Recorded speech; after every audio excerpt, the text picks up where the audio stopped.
Well, hello, and welcome to Truth Bomb Tuesday, formerly known as Tuesday. I wanted to really just invite you into a conversation later on today over on my business page, because I think it's really important, painful, yes, but important to talk about and to really recognize exactly what adverse childhood experiences are, how that shows up as abuse and addiction in many families,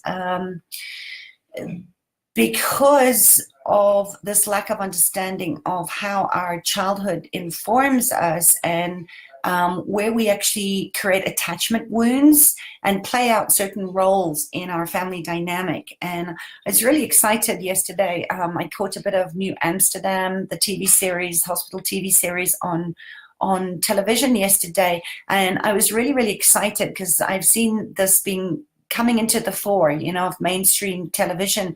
On Greys Anatomy too, the other day, there was something around unresolved childhood trauma and how that shapes us as adults if it's not healed or looked at.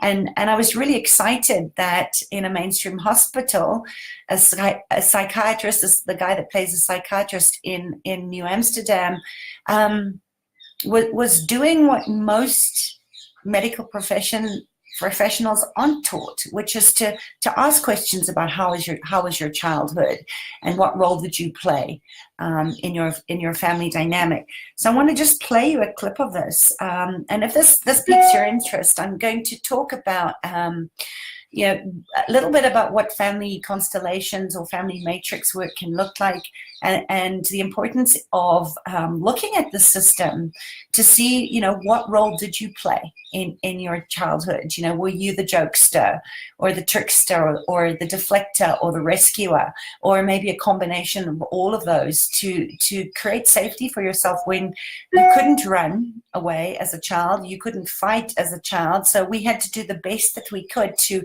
adapt to our family structure. And how really interesting it is when you start to explore this and understand how these relationships or trauma bonds were formed, that you can take that sort of first step in recovery. So I'm going to try and play this for you. I'm not sure how I can get it to work, but here goes anyway. Let me try this again. Give me 1 second. Basically asking me to talk about my childhood. Or I can just file my report right now.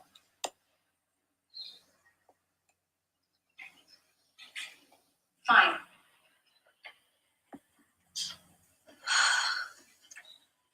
Well, my mom was a disaster, my sister worse, and my dad was a saint.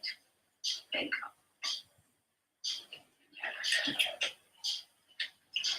Okay. Well, how was your mom a disaster?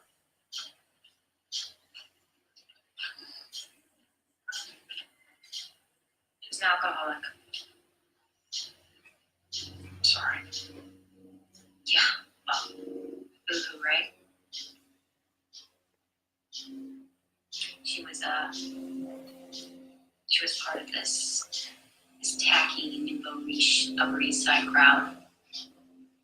Everybody knew she drank, but it didn't matter because Jeannie was so fun. Her parties were fabulous. Yeah, but then the party ended, right? Yeah. And it did.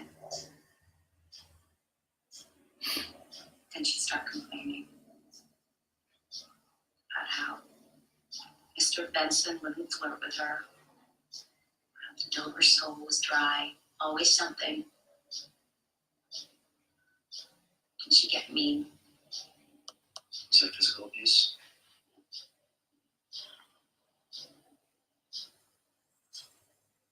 She gets sick after she drank. Yeah. Who took her to bed? Who cleaned up? That'd be me. What about your sister? She helped? I didn't need help. Someone had to clean her up, so I cleaned her up. How old were you the first time that happened? I don't know,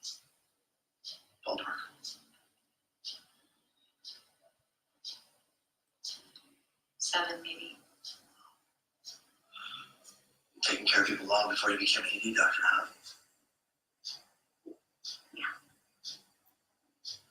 That's the silver lining of having Hurricane Jeannie for a mom. Learn how to be good in a crisis. Yeah, I bet.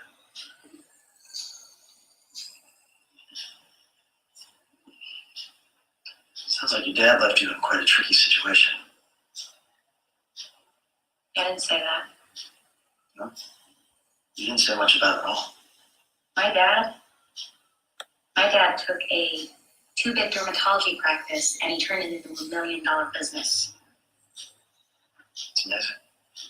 Yeah, he was gone a lot. But when I called, he always answered. Every time. So, you can dial back the Freudian horse crap, okay? There's nothing Freudian about saying that he neglected you. He was an amazing dad. He wasn't the alcoholic. He wasn't the one pissing on the carpet. He wasn't the one vomiting on himself. No, he was the one who left a second grader alone to deal with it. Because he knew what you already told me. Someone always has to clean it up.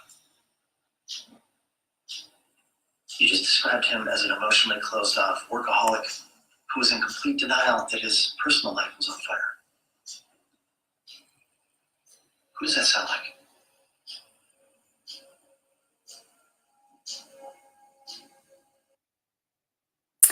So there you have it. I hope you could hear it. But this is what happens all over the world when we're not given a platform, a safe platform, as adults to really explore, what were the roles that we took on as children, and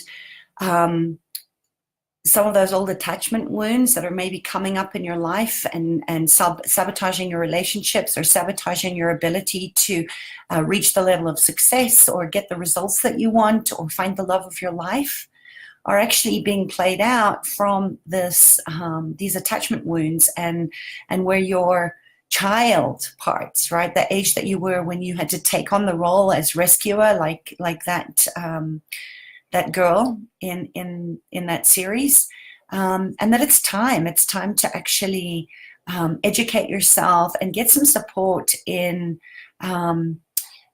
really setting yourself free, and not only that, from stopping that cycle of abuse, that ancestral or intergenerational or familial trauma that might be still running those old patterns in your life.